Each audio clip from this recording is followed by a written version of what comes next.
రాష్ట్రంలో వైఎస్ఆర్సీపీ పార్టీ దుష్ప్రచారం ప్రజలందరికీ అర్థమవుతుంది. ప్రజలే ఆశ్చర్యపోతున్నారు. ఏంటి అందరం ఊరంతా ఓట్లేసాం ఇలా అన్నారేంటి జగన్మోహన్ రెడ్డి అంటే కేఏ పాల్తో ఫ్రెండ్షిప్ ఎక్కువైంది జగన్మోహన్ రెడ్డి.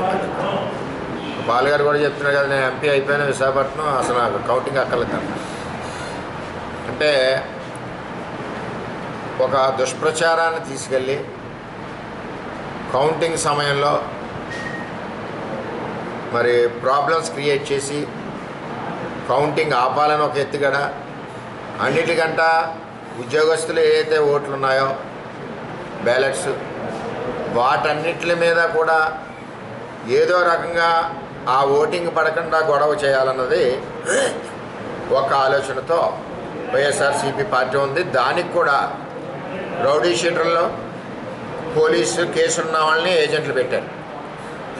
మేము ఎలక్షన్ ఆఫీసులో ఆర్ఓ గారిని రిక్వెస్ట్ చేస్తున్నాం మీడియా ద్వారా, ఎవరైతే ఏజెంట్లు ఉన్నారో వాళ్ళ మీద ఏవైనా కేసులు ఉన్నాయా లేదా అన్నది అది స్ట్రిక్ట్గా ఎస్పీ గారు కూడా కింది స్థాయిని ఎస్ఐనట్టే దానికి బాధ్యం చేసి రిపోర్ట్ పెట్టమని అడగవలసిందిగా ఈరోజే నేను కోరడం జరిగింది. ఎంచేదంటే పోలీస్ డిపార్ట్మెంట్ కూడా ఒత్తిడి ఉండడం వలన వాళ్ళు తీసుకోవట్లేదు. తెలుగుదేశం పార్టీ అవనండి, వైఎస్ఆర్సీపీ పార్టీ అవనండి, జనసేన అవనండి, బీజేపీ అవనండి, అటువంటి వ్యక్తులకి ఎవరికి కూడా బూతుల్లో స్థానం ఇవ్వకూడదు. రెండవది వైఎస్ఆర్సీపీ వాళ్ళు ఇండిపెండెంట్ దగ్గర ఇవి తీసుకుని వాళ్ళు వస్తూ ఉన్నారు. ఇండిపెండెంట్ దగ్గరికి వచ్చినప్పుడు కొంత రూల్ పొజిషన్ ఉంది. వాళ్ళు ఏమి ఖర్చు పెట్టారు ఇప్పటి వరకు ఎలక్షన్లో, ఖర్చు అసలు అయిందా లేదా, ఏమి అవ్వలేదంటే అతను కావాలని వేసినట్లు లెక్క, ఖర్చు అయింది అంటే ప్రజల కోసం వేసినట్లు లెక్క.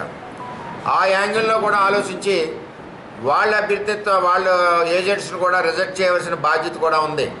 ఎందుకంటే వైసీపీ వాళ్ళు ఒత్తిడితో జనాలను అక్కడ పెంచి ప్రాబ్లం క్రియేట్ చేసి అల్లరి క్రియేట్ చేసి ఆ ఎలక్షన్ కౌంటింగ్ ఆఫీసర్ మీద ఒత్తిడి క్రియేట్ చేసి మరి ఇవన్నిటిని కూడా పోలింగ్ మన ఎంప్లాయీస్ చేసిన ఓటింగ్ ఏదైతే ఉన్నాయో వాటన్నిటి మీద కూడా జరగకుండా చూడాలని దురుద్దేశంతో ఉన్నారు.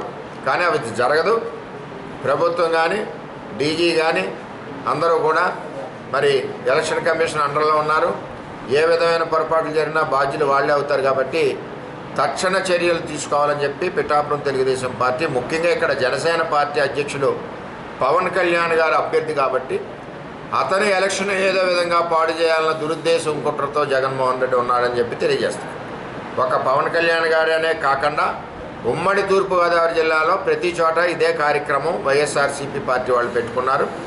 వాళ్ళు ఆల్రెడీ ఓడిపోయారు. అది నాకంట ప్రతి గ్రామంలో దేశాలే ఓడిపోతాడు కదా జగన్మోహన్ రెడ్డి ఇలా అంటున్నారేంటి, ఓడిపోతాడు కదా జగన్మోహన్ రెడ్డి ఇలా అంటున్నారేంటి అని రకరకాలుగా కార్యక్రమాలు వస్తున్నాయి. ఇక్కడ అభ్యర్థి వంగా గీత గారు కూడా ఇదే పరిస్థితుల్లో ఎవరు గట్టిగా గొడవ పెట్టగలరు, ఎవరు లావుగా ఉంటారు, గొడవకి ఎవరు నిలబెడతాడు, ఈ క్వాలిఫికేషన్ అంటే చదువు సంధ్య లా ప్రకారం అక్కడికి వచ్చి వేయడానికి అవి ఆలోచించట్లేదు. అంచేత పవన్ కళ్యాణ్ గారిని ఏదో విధంగా ఇబ్బంది పెట్టాలని ఒక దురుద్దేశంతో ఉన్న వైఎస్ఆర్సీపీ పార్టీ యొక్క ఆలోచనల్ని Telugu Desam party, Janasena party, BJP party కూటమి జరగనివ్వదు. ఏ విధంగా అయినా మేము చట్ట ప్రకారం మిమ్మల్ని ఎదుర్కొంటామని చెప్పి హెచ్చరిస్తున్నాం. ఈ విధంగా అదేవిధంగా ఆఫీసర్లని కూడా ఆర్ఓని జిల్లా ఎస్పీ గారిని కూడా రిక్వెస్ట్ చేస్తున్నామని చెప్పి తెలియజేస్తాం. సజ్జల రామకృష్ణారెడ్డి మాట్లాడుతూ ఎలక్షన్ కమిషన్ రూల్స్ మన పార్టీకి అనవసరం, మీరు గట్టిగా కలబడండి, ప్రభుత్వ ఉద్యోగుల ఓట్లు వాళ్ళకి పడకుండా డిస్టర్బ్ చేయండి, డిస్క్వాలిఫై చేయించండి.